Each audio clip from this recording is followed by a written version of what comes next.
It's Wednesday at 5 p.m. Eastern, so you know what that means. It's time for another episode of Hashtag Event Icons, presented by Endless Events, the show where you get to ask the icons of the events industry anything. So, you might be wondering, how do you get to ask questions? All you have to do is use the question panel on the right of GoToWebinar to submit your questions. Or you can hop on Twitter to submit your questions with the hashtag EventIcons. We'll be answering your questions live during the entire show. Before we get started, the more people we have watching, the better conversation we can have. So please help share hashtag EventIcons on Twitter and Facebook. Just tell your friends to watch at www.event-icons.com.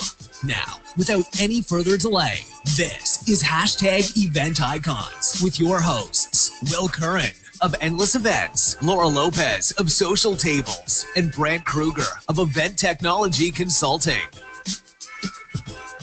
All right, everybody, it's Will Curran back again for Event Icons. Laura and Brant are off at events as we usually are, working our tails off. So you guys are stuck with me, but I promise I'm making up for it by having an amazing crew of guests in today that are going to, drop some serious knowledge bombs, and I think we're going to talk about a lot of important things that I think aren't talked a lot about in the events industry. We are joined today by the team behind Phoenix Comicon, and that includes founder Matt Solberg in the house. Hello. And director of programming Joe Boudrie, who are two amazing guys. I've been working with these guys. They're actually a client of mine, and they are two of the smartest event professionals who know really how to put on an amazing show for their guests, how to really put on an efficient show. And to be honest, like they literally know, they've learned a lot, I know, over the last couple of years as I've known them, and I want them to kind of share their knowledge of kind of these obstacles they've hurdled over and things they've learned throughout it, and I just had to have them on the show. So huge thank you. Matt, Joe, from the bottom of my heart, thank you guys so much for being on the show today. Thanks for having us. All right. Absolutely. Thank you, Will. So let's jump right on in. I want you guys to kind of tell your end of the story, kind of what got you here today, to the point where you guys are doing events full time, starting to do events now across the country, done some really massive events as well, with the Phoenix Comicon growing even more, with FanFest growing even more. So let's start off, Matt, since you're the founder, what got you into the events industry, and talk a little bit about the story behind Phoenix Comicon. My route into the events industry was very non-circular and non-direct. My background was in political campaigns, so I'd worked on paid political campaigns primarily in the Midwest for about 5 years, and there's a lot of similarities between organizing a political campaign and a political rally. They're both timed events that you're trying to persuade people to take a specific action in a specific time. Obviously in campaigns, vote for my candidate on election day. With a live event, attend our live event on the specific day. I had been working on campaigns for about 5 years, but I had grown up reading comic books, and when I was a teenager I used to buy and sell comic books at various flea markets and one-day conventions in the Minnesota area, in the Twin Cities. And here it was all these years later, I was just looking for something different to do and something just to do on the side, and had thought about possibly getting back into the comic book industry. Didn't know how, didn't know where, didn't know if anybody even read any comic books, and geez, I didn't even know if there were conventions anymore. And that was my little light bulb moment that went off that, well, hey, maybe that's what I should do, is look into organizing a convention. Ooh, and what year was that? The year that I had that brainstorm idea was the fall of 2001. It was March of 2002 when I said, we're going to do this, which was me saying I'm going to do this, and start up a convention. And so our first show was June of 2002. Joe happened to be an attendee at that show, unbeknownst to me. And the show ran really as a one-day flea market for a few years. And in 2005, I had made the decision that I wanted to expand it. I wanted to make it larger, make it multiple days, and really take this local show and make it a regional powerhouse. We did a call to arms of supporters within the area, come on out, become a volunteer, help support the show, and we did a meet and greet, right? Come on out and meet us, and one of the individuals who attended that meet and greet was Joe. Ooh, okay, so I'm going to do a little unconventional. So pick up from the story then, Joe. What got you in the industry, and then what made you decide that you were going to show up and be like, all right, I'm a call to arms. I'm ready to be a part of this? That's funny. And I can't believe, Matt, that you don't remember me coming and purchasing my pass to the first Phoenix Comicon ever. How could you forget? I blocked that memory. Bad memories, Touche. bad memories. Yeah, so I was a huge comic book and superhero fan growing up, just absolutely loved it, and was collecting a lot in the 80s and 90s, especially Spider-Man and the X-Men. And when I went to college in Columbus, I actually had comic books floor to ceiling pasted on or pinned up on my walls, all four walls. So I was the weird super comic book guy that people would talk about. Have you met Joe? He's got this crazy comic book collection all over his walls. And a mutual friend introduced me to a guy by the name of Scott Crawford, who was making costumes, and he was looking for people to put on these costumes and go out to shows.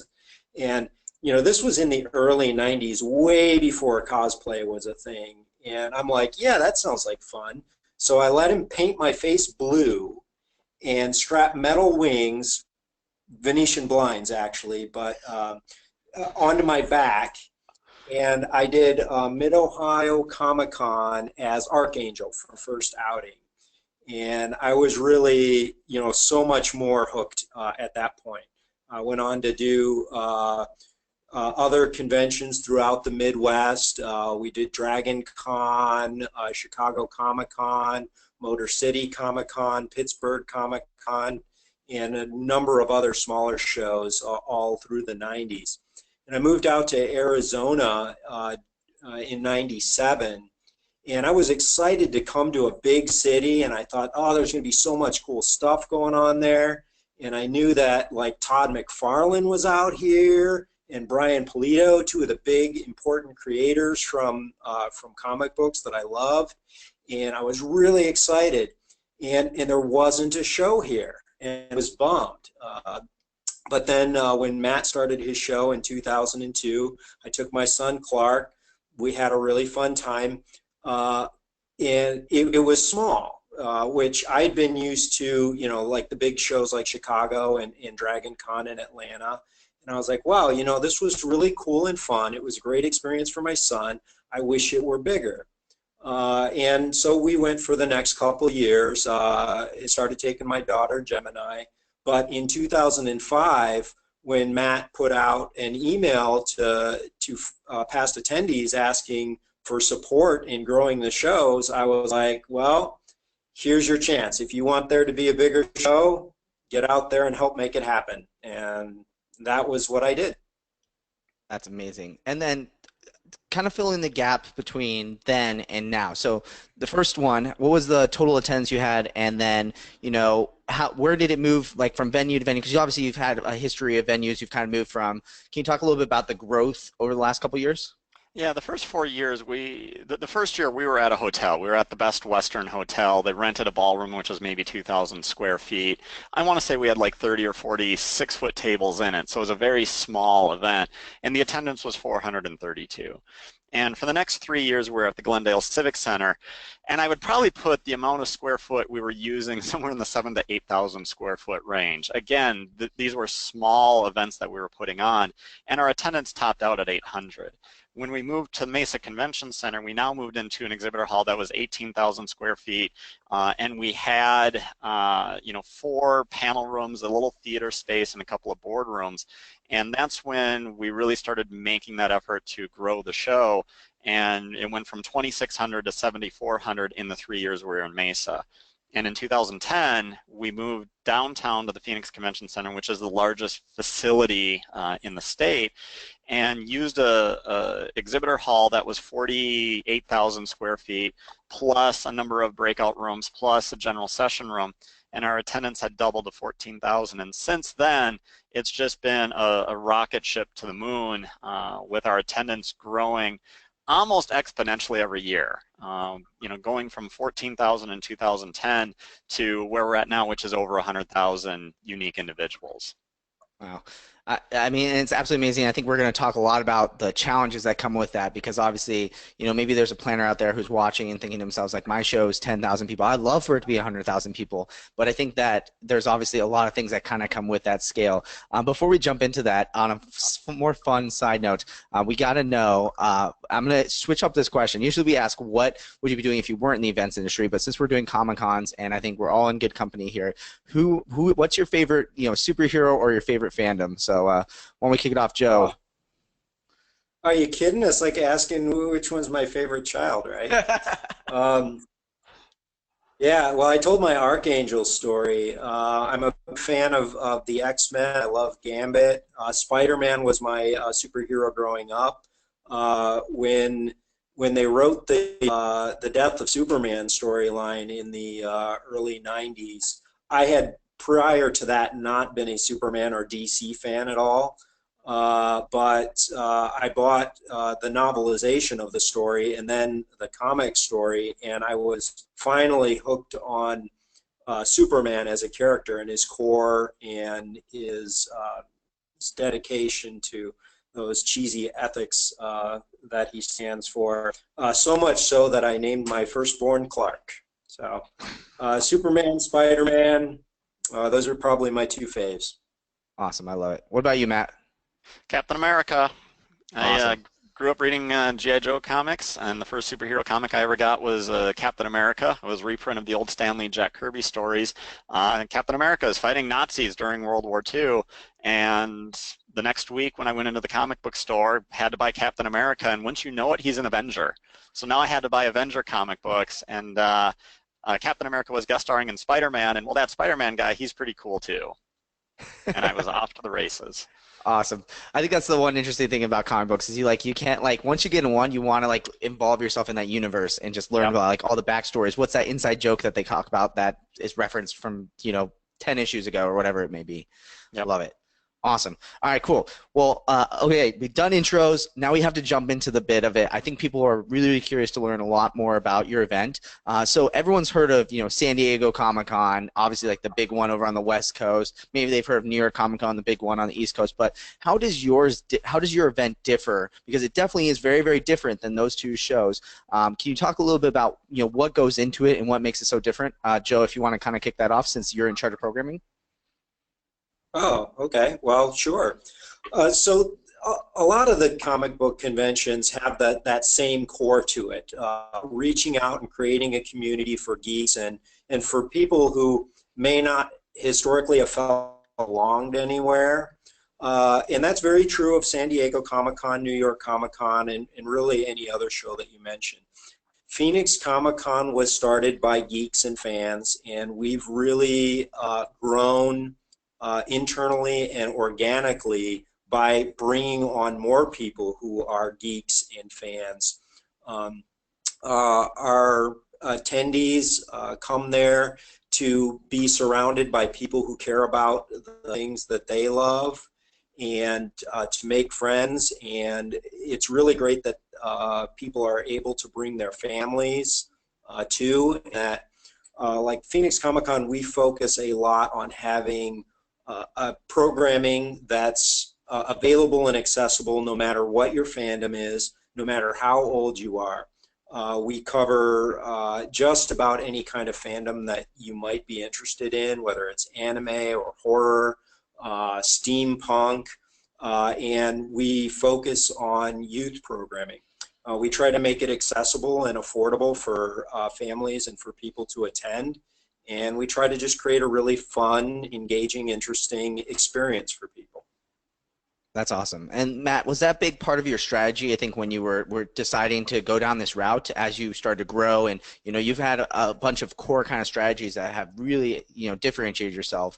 Were those like a big part of what you were planning on doing, or was that just something that naturally evolved?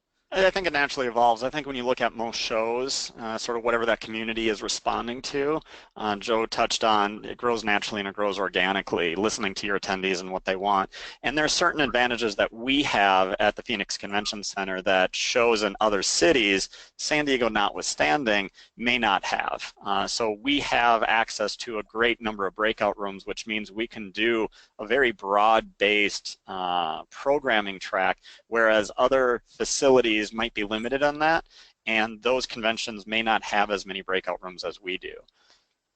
Awesome. And I think to give people a sense of scope in terms of like how much programming is going on, because I think that is something that makes the show super unique. Can you talk a little bit about, and maybe if you guys want to quick fire back and forth because there's so much to list off, like how many breakout rooms, how many different evening events are going on, what sort of stuff, what areas have you taken over, how many different hotels are you at now? Can you tell us just a little bit about the terms of the scope of the entire event? Because that's also something that's really crazy. It's not just like San Diego Comic, which is just in the convention center and then has all these ancillary events. You guys can run almost all of this. I'll let Joe kick that one off. Okay, yeah. So last year we had over 54 unique locations for programming content. That does not include the exhibitor hall. I'm sorry, 2 exhibitor halls that we had, or any of the non-programming spaces either. We have multiple hotels that we work with. Although over time we've centralized our programming down so that almost all of it's at the Hyatt these years.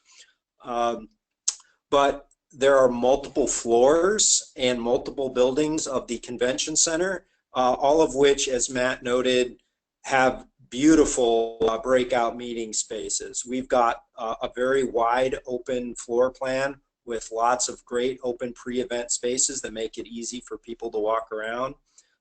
Across those 54 spaces, we do evening parties. We've done some live music. We've done a street closure. We've actually had 2 different street closures at one point in time, where we host car shows and roller derby demos. We've done some really interesting things over the years. At one time, we used to run youth events outside where kids could run around and play. And we're always looking for new, unique ways for people to have an experience. At a convention, it can be really fun and nice to shop in the exhibitor hall for a while, maybe meet a guest, get a photo op. But if that's all there is to it, you can really finish that in a few hours. And our goal has been to create an experience that makes you want to stay for a full 4 days and makes you want to come for the whole thing, as opposed to, oh, I'll just pop out for Saturday for a while and I'll be able to see everything I want. Wow. And I think that's one thing for sure. I mean, like as an attendee, I've obviously been there as a vendor, I've been there as an attendee. It's definitely, it's one of these things where you pretty much, you go and you feel like it's like Coachella. There's 15 different people live right now. Which one do I go to? And it makes it feel like you really get a lot of value for for the show that you're attending, for sure.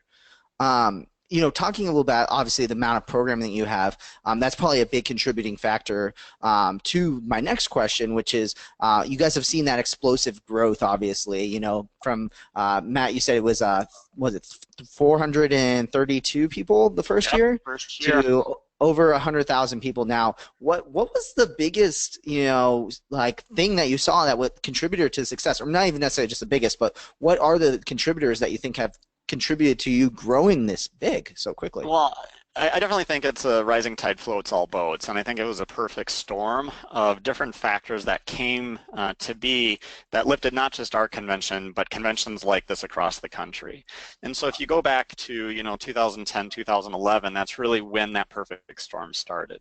You had sort of the rise of geek culture, and that's being exhibited through TV shows such as Big Bang Theory, Walking Dead, Game of Thrones.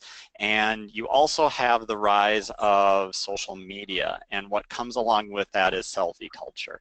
It's taking the photos of yourself, look at me in my cool costume, and people are affirming your costume with positive comments and likes, and look at me with the celebrity that I'm with. And all of these factors came together that it was cool to be a geek, and there's avenues in which you can go and meet and socialize with others like you. You can dress up in costume and not be ridiculed, but actually be complimented on it, and do it during a time that's not Halloween.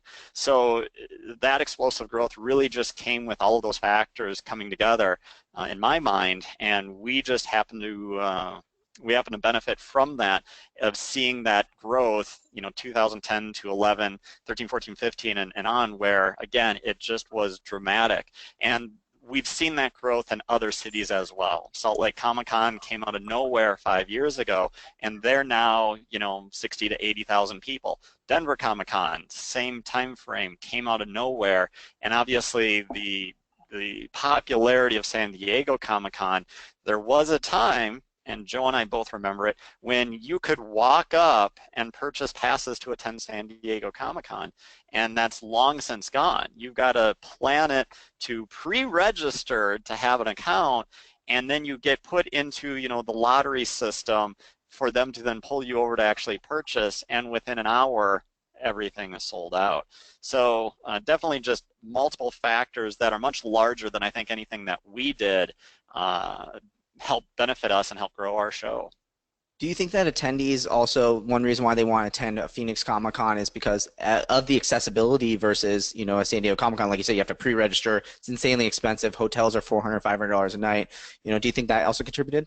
Yeah, and especially when it became much more difficult and more expensive to get into San Diego, I know that we benefited from that it was, it's easier to get passes, and we're still in a position where you can walk up and purchase passes. You can buy them while the show is running, and the hotels aren't as expensive.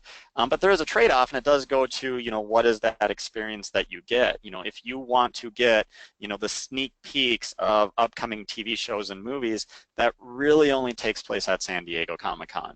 Movie studios have not shown much effort or desire to do that any place other than San Diego Comic-Con. But if you want to know that you have a very real chance of meeting the celebrities who attend Phoenix Comic-Con, and you're able to get a photo op with them, and you're able to get autographs with them, that's a difference, and that's something that we're able to offer. But we've definitely benefited from, it's more difficult to get into San Diego Comic-Con. But the flip side is, due to our proximity from Phoenix to San Diego, and we've had a number of people go out to San Diego, there's a number of people who say, well, if San Diego can do it, why can't you, Phoenix, without understanding some of the additional challenges that take place. And additionally, anytime an attendee gets upset with Phoenix Comic-Con and isn't happy with the experience they have, there's often the social media threat of, well, we'll just go to San Diego. And I usually think, when I read those comments, that good luck getting a pass. Very much so, very much so. Joe, like, what are there any additional things that you want to kind of add to it as far as why you think the event has grown so much? Obviously, you attended that first year as an attendee, and now you're significantly involved in all the programming of the event. Why do you think it grew so much? Yeah, really a lot of the things that Matt touched on. One of the things, the explosion of geek culture is fascinating to watch. I can remember that a time when, if you let people know that you liked Star Trek or Star Wars, you were immediately shunned, and that's not the case anymore. I felt very self-conscious the first time I went to a comic book convention in a costume, even though I was around other geeks. Just the walk from the parking lot into the building, I was like, wow, people are staring at me. And that culture is very different now. There's so much more openness, and it's so much more acceptable to love something and to go all out on it. And you see that again reflected in the TV and the movie culture. I remember we used to watch terrible, terrible sci-fi or superhero shows that would come out because there was something. And now you've got so much high quality content out there with the CW, DC superhero universe out there, the Marvel Netflix superhero series, the MCU, and now the DC cinematic universe, all exploding. Those are all contributors, and it's okay to be a nerd now. That's awesome. I love it. Well, I want to kind of switch back to something that you guys were talking about earlier, which was about the celebrities portion. And I think that's something that attracts a lot of people to these Comic-Cons is they think, I'm going to get to meet, you know, XYZ, my favorite actor from Game of Thrones, Walking Dead, Arrow, one of Marvel's Netflix shows. And obviously everyone's kind of see it, the list of like, all these people are going to be like headliners on Coachella. However, I don't think a lot of people understand how you get these celebrities and how that actually works.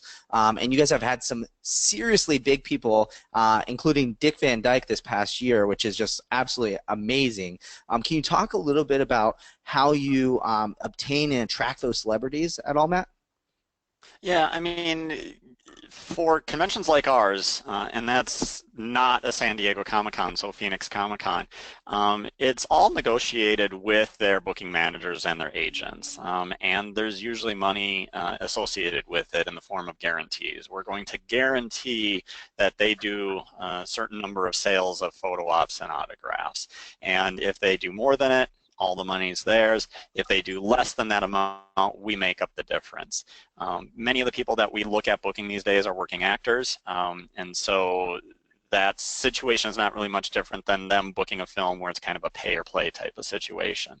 But we've got relationships with most of the booking managers who book talent for conventions such as ours, and we stay in communication with them throughout the year about who is on our wish list that we would like to have out. They will oftentimes pitch names to us, either new clients of theirs or people that they feel will do well in our market and in our show. And in some ways, it's just a jigsaw puzzle. We start with a really long list at the beginning of the, sort of our planning year. And as the year goes on, that list gets smaller and smaller as names drop off. And as we put names on, and we end up with, with what ends up being our list of celebrities. And, as far as attracting, some of the big names, the number one obstacle to overcome is just simply their schedule. Are they filming or not? Are they wanting to do a show or not? And that can be the toughest thing for a fan to understand. They'll see the celebrity attend other shows and say, well, geez, Phoenix, why can't you get them? Without understanding that, well, they may be filming their series at that time, or they may have a family obligation, or they just want a weekend off. Game of Thrones has traditionally filmed over the duration of our show, so to get any actor who's currently on that show has just not been possible. Here's a really great example. We had been inviting Bruce Campbell for 5 or 6 years, and this was when he was on Burn Notice, and it filmed during our show in Florida, and he said, I would love to come, but as long as Burn Notice is filming it on the air, I won't be able to. But as soon as it goes off the air, I will attend your show. And sure enough, Burn Notice completes its run, and our very next show, Bruce Campbell comes out. But we weren't able to get him simply because he was filming during the time frame of our show. Awesome. So I think that's awesome for a lot of fans to know that too, because I think that's one of the biggest questions that you see on social media. Joe, how does it work with the fitting these celebrities into your programming? Because obviously you're doing a couple different series of programs. What sort of stuff have you guys done in the past to integrate the celebrities? Well, the celebrities are kind of easy. Generally, as part of their contract, they'll agree to do one panel that's themselves. Sometimes if we have other members of cast of the show that they're on, or people that they've worked with in the past, they'll do a small group panel. We've a couple times done big reunion panels back in I want to say 2011 or 2012, I think, we did a Babylon 5 reunion. We had almost the entire cast of the show. And as our guests book throughout the course of the year, our programming team then looks at, okay, say for example, we're going to have somebody out from Star Trek Voyager. What kind of content can we build? What kind of panels can we add to get the Star Trek Voyager fans excited and give them some more to enjoy about the convention outside of the 1 hour or so of a Star Trek Voyager guest panel? What more can we provide to them? And we've got a really fabulous team of creative people that get to spend all their free time figuring out cool ideas to do on various pop culture shows and properties. And that's all kind of comes together throughout the course of the year. Awesome. And I think that's one of the coolest parts about what you guys do with your con too, is that, you know, like when you had a bunch of Doctor Who guests, is, hey, let's do a Doctor Who party. And it really, I mean, makes it more of a complete experience if someone's really investing, they're a big, huge fan of Doctor Who and they want to come to the whole entire convention. It's not just, oh, I only saw him once. It's a whole experience throughout the convention. So we got a question from the audience from Twitter. And they're asking, how has the growth of social media helped with the promotion of the event? And, you know, have you implemented any policies for the event to prevent bullying? And I know, Matt, you're extremely active in the social media side of the business. I mean, more than most event planners probably are. Can you talk a little bit about how you've utilized social media for your event? Yeah, I mean, it's pretty much all Facebook at this time. I mean, Facebook is the dominant advertising platform that exists simply because you are able to micro-target your audience. And that definitely benefits, you know, an event like ours, but I think that there's even lessons to be learned for other event organizers. But we benefited, you know, indirectly through social media in that 2010 through sort of 2014 phase with the rise of Facebook. And back in those years, Facebook was more willing to share your post with more of those who had liked your page. And over the years, they've continued to restrict that because Facebook is looking for engagement on their platform. They want their users not to say, geez, it's a bunch of ads or it's a bunch of irrelevant information. Facebook wants it to be engaging. They want you to like it, to share, to post, to comment, because then it shows that you're using, you know, their system. Once they started to restrict it, as a business, we needed to start paying to make sure that our ads were hitting our targeted audience. And for us, I mean, Facebook is that dominant platform that we use to really promote the show. Website, webmails, Facebook, flyers, we use it all, earned media, but the one that gets us to a targeted audience that you can remarket to is Facebook. And so really for any organizer that's not using Facebook, really look to it. But I think the second part of your question was, have we implemented any policies to deal with trolls or bullying? And that is something you've definitely got to monitor. It's not a fire and forget situation where you just put out a post and you never check it. It's definitely a case of you're having an ongoing dialogue with those who are interested in your event, in our case, Phoenix Comicon. You know, we've been pretty fortunate that we haven't had sort of some of the hardcore harassment or bullying that can exist online, but we do monitor, and for commentary that we feel is inappropriate, especially for what we consider to be a family-friendly event, we'll seek to sort of minimize that conversation and that chatter. Awesome. And Joe, how do you utilize social media when it comes from the planning perspective? Obviously, you're getting a lot of feedback, especially I think like the Comic-Con audiences. Everyone's really vocal. You know, how do you utilize that when it comes to planning programming? Yeah. Do you take that feedback in, or how do you guys utilize it? Yeah, actually, that's a great and very timely question. We actually just, my team and I just had a meeting with our marketing department yesterday afternoon talking about that exact subject. How can we get more feedback from what we're learning through our Facebook audience and integrate that into what we're doing in programming.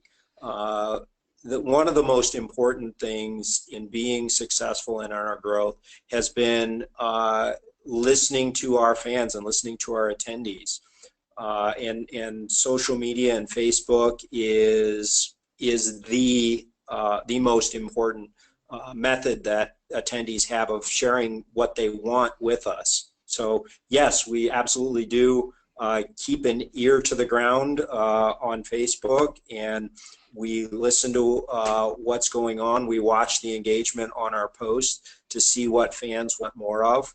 One of the other things, stepping away from Facebook for a moment, we've conducted an annual survey following our event every year where we ask people for direct feedback on their experience at the show, every different part of that experience. And we all spend quite a lot of time reading and reviewing those responses and looking for insight into what the attendees are seeking and how we can make the experience better for them. That's awesome. And I think that's something that I think all planners, if you're not doing the surveying and collecting that feedback, I mean, it's so valuable, and I definitely highly recommend everyone to be doing that. I think that's what also makes your guys' event very, very successful. Really quickly, we have a question from the audience. We have so many questions to go through, so hopefully we can make this one a short one. They want to know, from Marlene Rivas on the audience, wants to know, what means of advertising do you feel is important to use other than social media? So for example, you've had a lot of success with Facebook. It sounds like emailing surveys has been really good to get that feedback and hopefully get someone to come back. Is there any other platforms or methods that have been good, or would you say like Facebook's just bar none? For us at this point, Facebook is it. I mean, we do have a saying within the marketing department of what are the methods that work best for promotion: website, webmails, Facebook flyers, and then news sites. Obviously, anything that we're doing, we're driving traffic to the website, and the website needs to sort of complete that sale. And to purchase passes for our event, you're doing it through the website. So it is the method by which that purchase is completed. If we've already captured somebody's email address, either a prior attendee or from an email newsletter, that's like gold, right? Somebody who's already bought as a returning customer, definitely, sort of the growth hacking strategy of try to collect as many emails from interested parties as possible. You should have it on your website, here's your email newsletter sign up, because if you've got somebody who says, here's my email address, I want you to send me information, right? They're wanting information about the show. They're wanting to be sold on what you're doing. But to drive traffic to those, Facebook is the most perfect method of targeting a unique audience. And I know there's a lot of people out there who will say, well, not everybody is on Facebook, right? And we don't want to just pigeonhole ourselves into Facebook. And at least for us, I look at it and say, I have not exhausted the universe of people who are interested in our event that currently exist on Facebook. And you can look at other social media platforms, Instagram, Twitter, Snapchat, and the response rate from all of those is so much less than Facebook. Alluding to the survey Joe mentioned, we ask a question: how did you hear about Phoenix Comicon? Check all that apply. And word of mouth is the #1.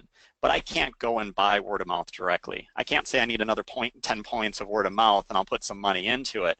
And the next one is, our website. Okay, well, what I don't know is how did people get to the website, at least from the survey.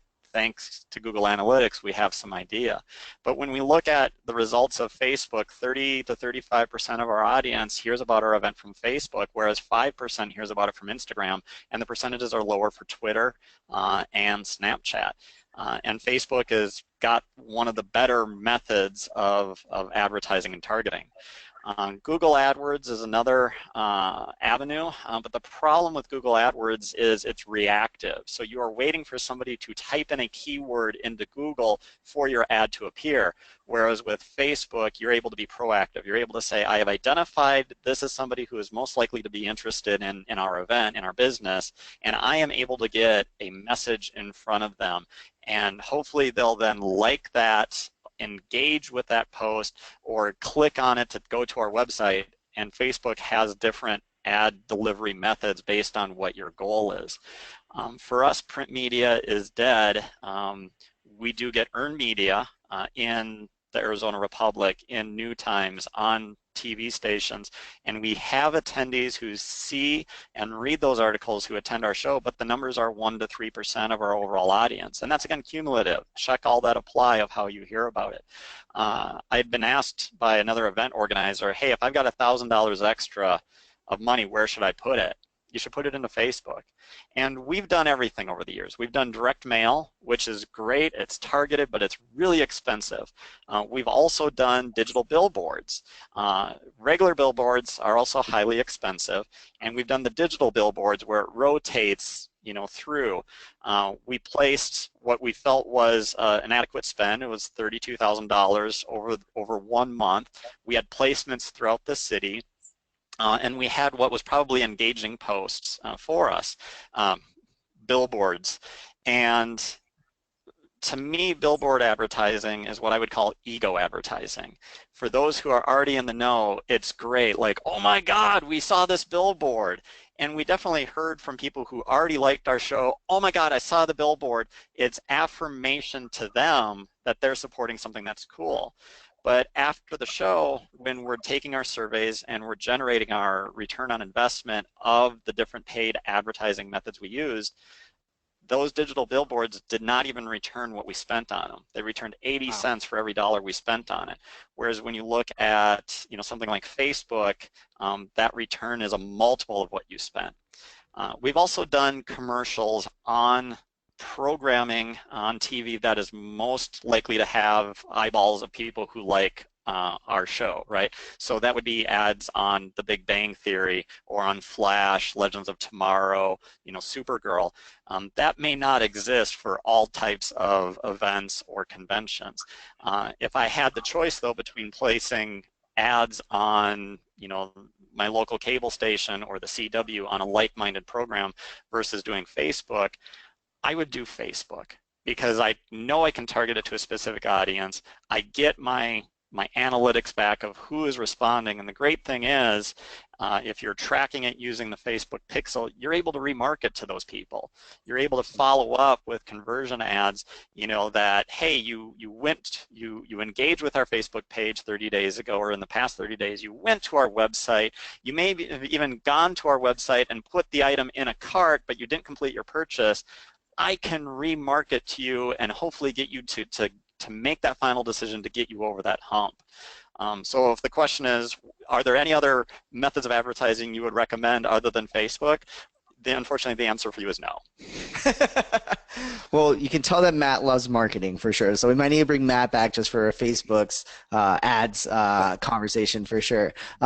There's a ton of questions coming in from all over. I want to start off with one from Twitter because it's obviously I have some questions about stuff that I don't think the audience knows about. So I want to get to those, but really, really quickly, Joe, do you guys use any sort of like Facebook promotion by the individuals? Like, do you guys have the guests promoting the event as well? Like, is it part of your contracts or anything like that? That's a question coming straight from Twitter.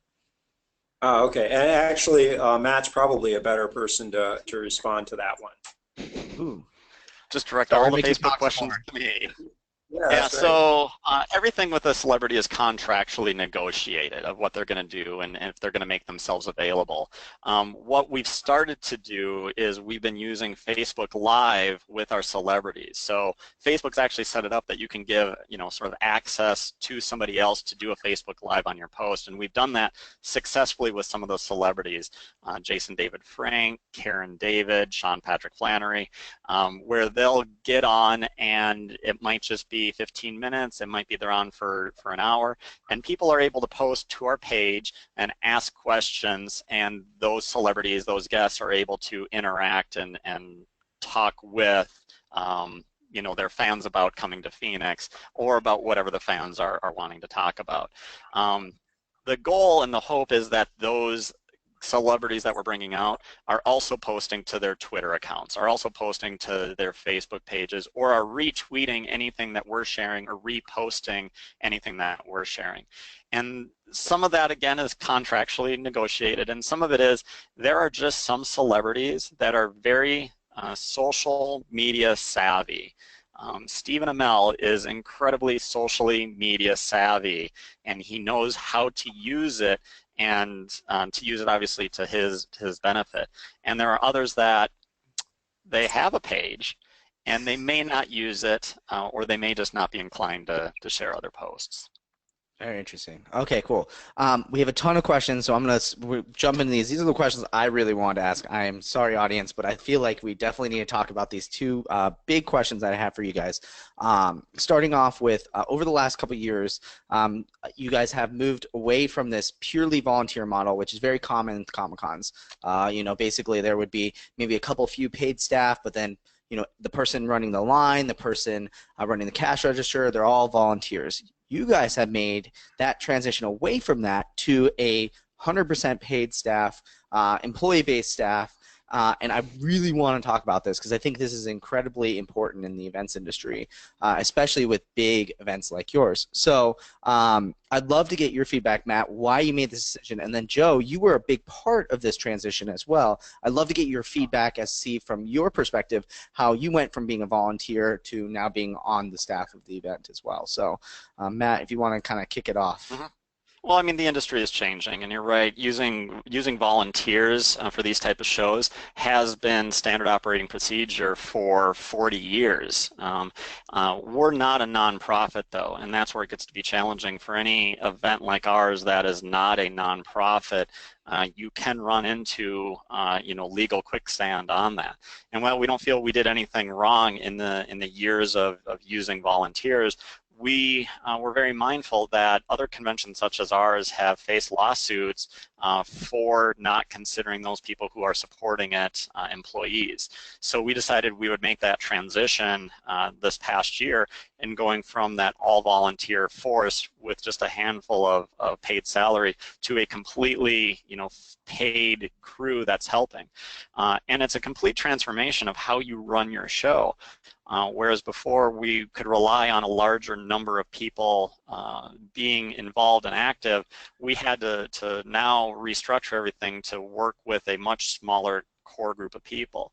But I got to say, like, there are benefits to doing it. And I know that if there is a event organizer out there who's like, man, you know, we rely on volunteers and there's just no way we can afford it, you know, one, it does depend on what your finances are, but what we found, partly because we had a very generous volunteer benefit program, we've actually probably made parity between what we were spending on volunteers with meal vouchers and t-shirts and hotel rooms and complimentary parking versus now what we're paying in a, you know, in a salary, in an hourly wage to those crew. It's actually probably about equal now, but the trade-off is we don't have the same number of people involved. We had a security incident on site during our show this year, and I look at that and say, if we were still running with volunteers, it would have been even worse during the show because we essentially would have had this unpaid, untrained army of 1,400 people. Whereas because we made that transition to a fully paid staff, we now had an elite force of 300 people who were dedicated and motivated and they wanted to be there. There are benefits, you know, to going with a paid crew, not just the legal ones, but you can hold people much more accountable. And people are much more responsive to doing what they need to do, doing their tasks and responsibilities. And for anybody who has used volunteers in an event, you know that you always have to schedule more volunteers than you actually need because there's an attrition factor. You know, and that factor could be half of the people that you signed up just don't show up. You don't face that to the same degree as when you're hiring people. Awesome. Mic drop. Okay, but I want to get, Joe, I have to get your perspective on this too, because, you know, you started off as a volunteer, then moved your way kind of theoretically, like, you know, figuratively speaking, through the ranks, and now, you know, you're director of programming. Basically, you're in charge of every single event that's happening inside of the convention. Can you talk a little bit about what that transition was like for you, and also for you as, you know, managing volunteers and everything like that on that, and on the nitty-gritty tactical side? Yeah, you know, it's really funny. I've talked with people in interviews before, and I say I've held the same title since the first year that I volunteered in 2006, director of programming. I have not done the same job 2 years in a row. My job has been constantly evolving and changing. The first 10 years I spent as a volunteer, and surrounded by other volunteers, all of whom were very passionate individuals who were willing to spend their spare time in putting together an event for fans and to support the community. And that was wonderful and amazing. When I had the opportunity to do this as a full-time job, it was a bit of a shock because I'd kind of gotten past the point of considering doing it as a career. And yeah, there definitely was a transition. And I think the big transition was, for me, understanding that, yes, that was one type of work. Now I'm doing this as a job, and the expectations are different. The amount of time and effort that I have to put into it and that I need to put into it are now different. And it was a very rewarding transition for me. I'm glad that I was at a point in my life where I could do it. It has been interesting. I am now at the phase where I myself have now brought on employees and am starting to guide them through the process of going from a volunteer or a contractor position to, yes, this is my full-time career now. This is where my entire focus lies. And it's exciting and exhilarating. I'm glad to be where I'm at. I love it. And I know you've gave a huge amount of focus for it too. I mean, like you were saying before, the tough part of it was that you were trying to balance this full-time job on top of a full-time job, basically, and now it's, hey, I have my laser focus on this. I know what I need to do. I want to jump into another topic. We don't have a lot of time left, so I want to move on to another topic. Matt, you kind of teased that a little bit earlier, and I think this is a very important discussion that needs to happen and people need to be aware of. But you guys were mentioning that you had a security issue last year. I'd love to hear, maybe starting off with Joe, since I've heard the story from Joe, about what happened. How was it handled? What did you learn from it? I know this is probably its own episode on its own, so but I think that people really need to know about what happened, because you guys at this point are 100,000 attendees, and this happened, and I don't think a lot of people are prepared for this sort of stuff at that scale. So why don't you guys talk a little bit about what happened and how you guys handled it? Yeah, I'll give you my little bit of insight, but then Matt can definitely shine a lot more light on it. The basic incident was that on the opening day of our event, fairly early in the day, an individual got into our site and he was armed. Thankfully, police were notified and able to respond to the situation. He was taken out of the event with nobody harmed. It was done quickly and so efficiently that very few people, even who were right there, even knew what had happened. The impact to the event, however, was major. Starting that afternoon, we had discussions with the facilities and with the Phoenix Police about how we could continue the event safely. And we had to implement. Oh, did we lose Joe? An entire new set of security protocols. What's that? Oh, I was just saying, we lost you there for a second. Can you may have. You're good. I'm good? Yeah, you're good. Now we can hear you. Okay. We basically had to put in an entirely new security protocol in less than 24 hours. So we had like 16 hours to do it. It's a massive undertaking that involved everybody who was part of the convention. So. And can you kind of explain a little bit? So to give context, obviously we've done a ton of shows together, so I understand like why it's so difficult. But most people would say, how did he get past security? Why was it possible for someone like why was this like I think we talked a little bit about this when we last chatted, Joe, but about how it's very easy for someone to, if you're not doing full security checks, for someone like this to even happen. Why is that common at a Comic-Con specifically versus a corporate event or a sporting event, for example?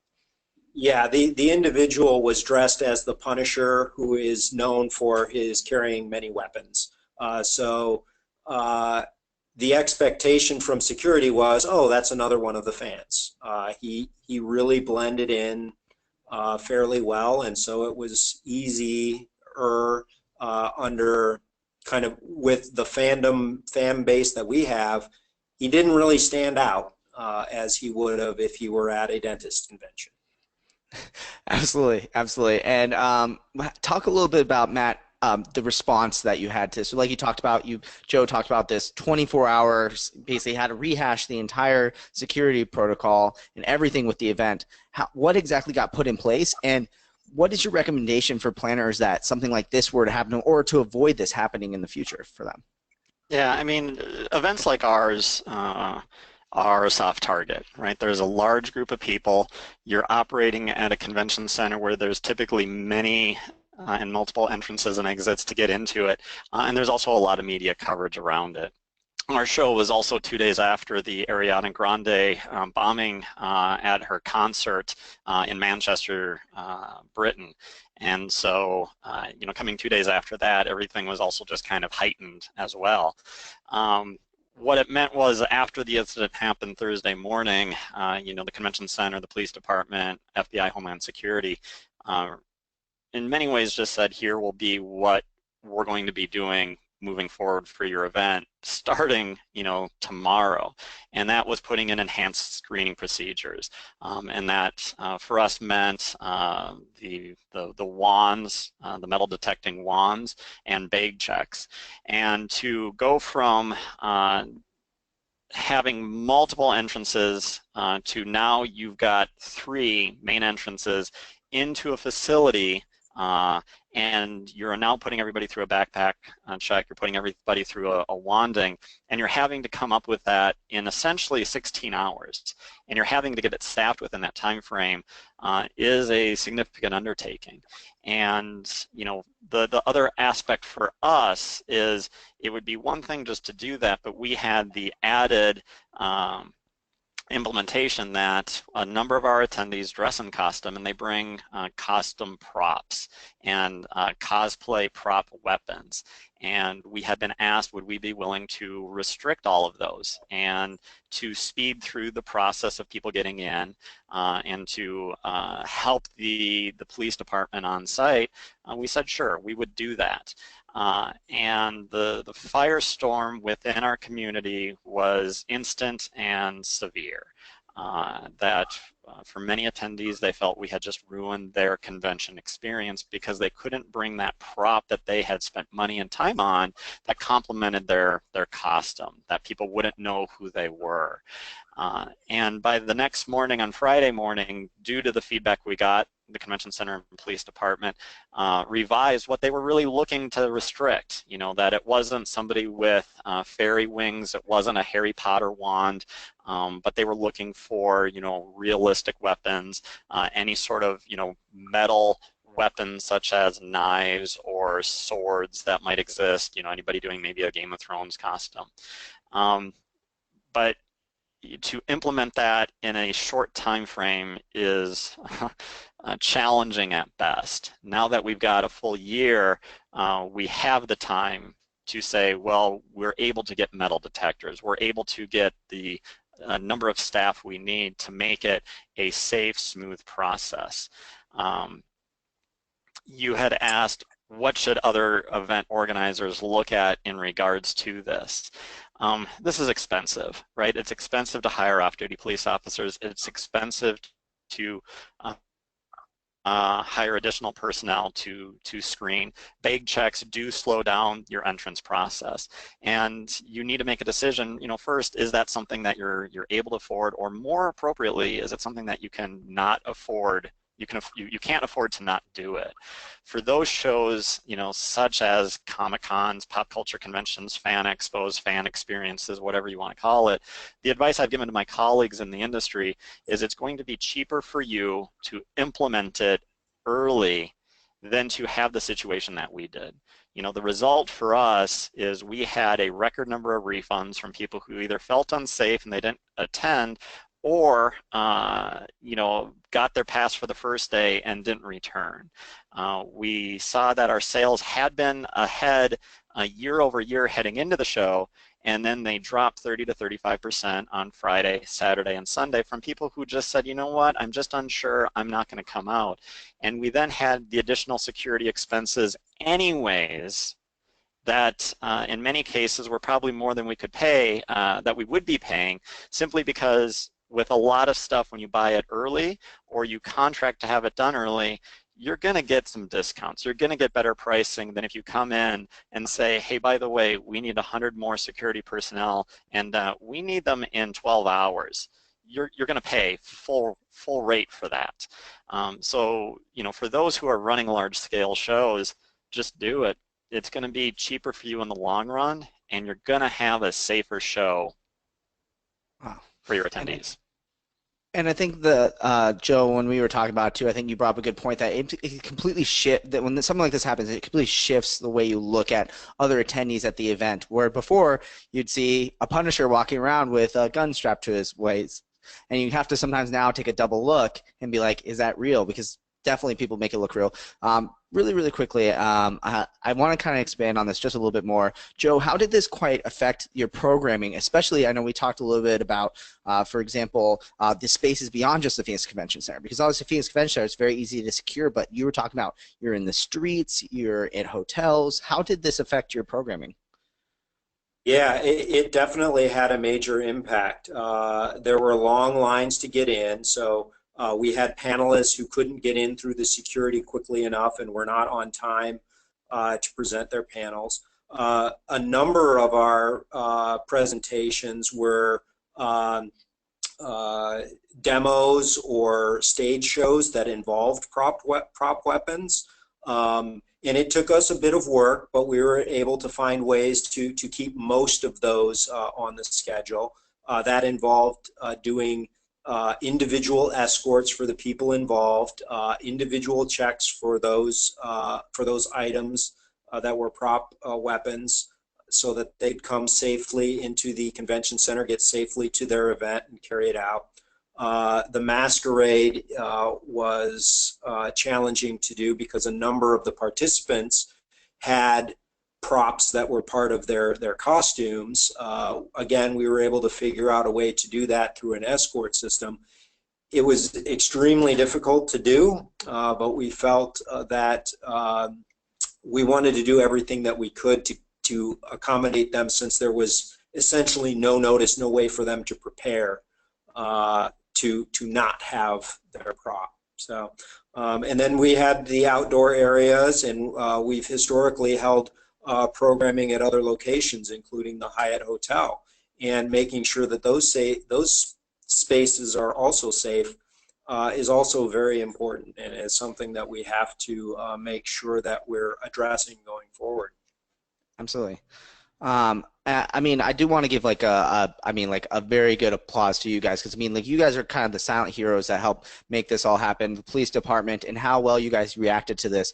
Obviously, it was a massive expense and something you were not prepared to do, but the fact that I think that you guys took your fan safety #1 shows that this is definitely all about the fans. And yes, it's going to inconvenience you a little bit in the short term, but I think showing that you guys are ready to take this more seriously moving forward is a big industry-leading thing for you guys. So I just want to give you guys an applause for the great work, because it obviously could have been much worse, and showed that like you said, having a great paid staff, having great cooperation with all the different departments involved, and having great communication amongst your team allows that to basically stay safe and keep the convention safe as well. So great job, guys.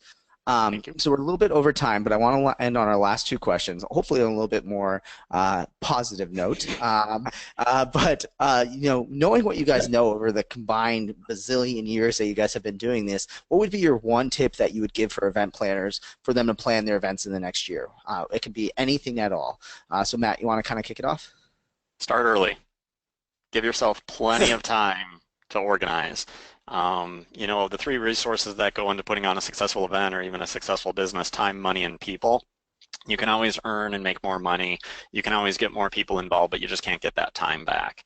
And start early and give yourself plenty of time. And if you're thinking of starting up an event, really keep that in mind, that how long will it take you to put on a successful show? Because you might say, hey, we can do this show in 4 months, and you're going to get to it and be like, geez, if we had only given ourselves more time, or had maybe paused and said, we want to make sure we give ourselves a full year to be able to organize it. Time is your enemy when you're an event planner, because you cannot push your event. So start early. Awesome. Yeah, very good. Awesome. Joe, what would be your one tip? Have a dialogue with your attendees and your people that are coming to your event. Be open to exploring new ideas with them and accepting of their feedback, for better or for worse. They can help you be successful because they are your customer. And I think that definitely sums up the Phoenix Comicon mantra right there is definitely planning early and having great dialogues with your attendees. And that's definitely a big reason, I think, why you guys are so successful. So on to my last and favorite question. This is my favorite part because I obviously always have lots of awesome resources I want to share too, but what kind of cool resources do you guys have to share, whether it's a favorite book you've just read, a favorite blog post, a TV show, a microphone, a scuba mask? It can literally be anything in the entire world.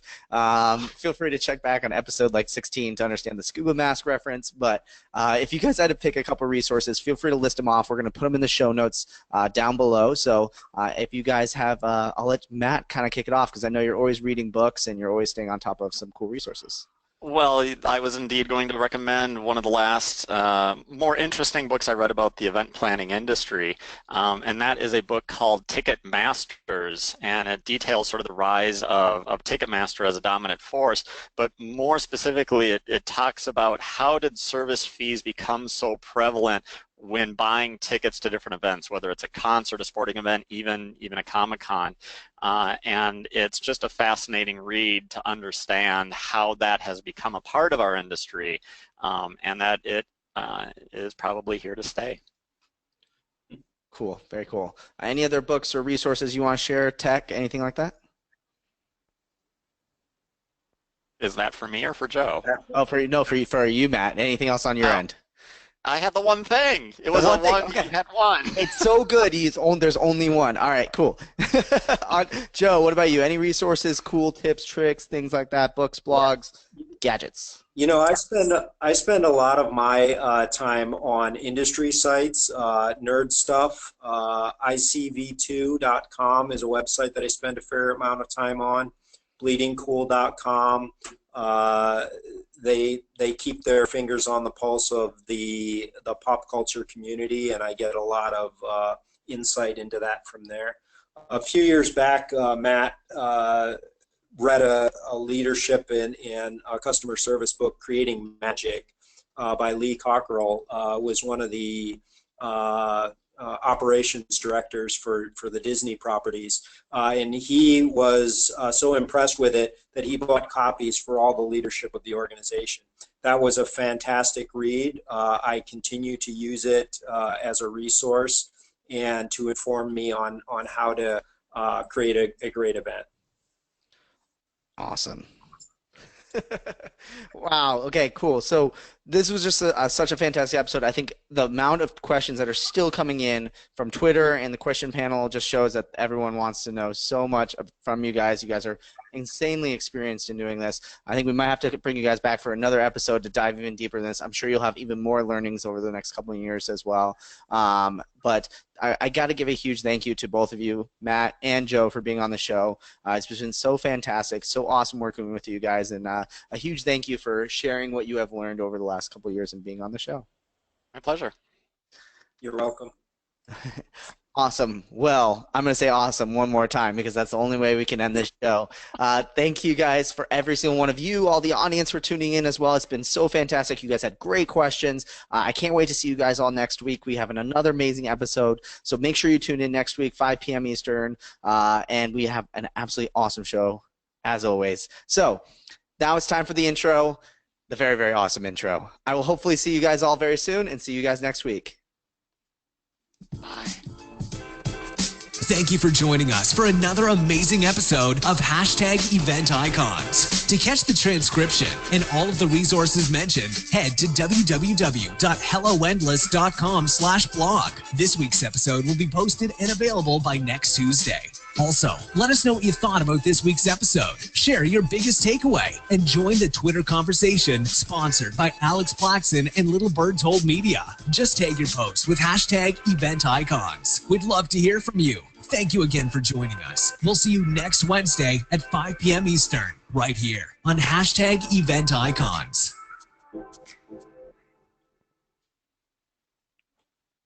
And it's going to be one of those episodes that keeps recording even though I've hit stop recording, so a little added bonus material for anyone who is still watching right now. Matt, That's Joe, really thank awesome. you guys so much. That was so awesome. You guys, it was so awesome to have you guys on the show. Seriously awesome. That was awesome. That was just awesome. Joe, I think you missed the conversation in the chat when Matt was making fun of me for saying the word awesome so much. Oh, that's funny. Well, I was just impressed to be part of an event that included Will Curran and the Will Curran. I got double Will Curran. I completely forgot about that. Will Curran. That's So Will now Curran. I'm totally Let's see. up- That's Will Curran. Wherever, like, but this is the Will Curran. Right? You will, Curran. Now I'm totally up on my current events. Oh my god. So I completely forgot about that. Yeah. Well, hey guys, I know you guys are super duper busy and got a jet. We will be posting this recording. I will catch up with both of you guys very, very soon. Thank you guys again for being on the show. It's just so awesome and always a pleasure talking to both of you. Always Yep. fun. Thanks so much for inviting us. Thank you. You're very welcome. I'll catch you guys soon. Bye. Okay. Bye.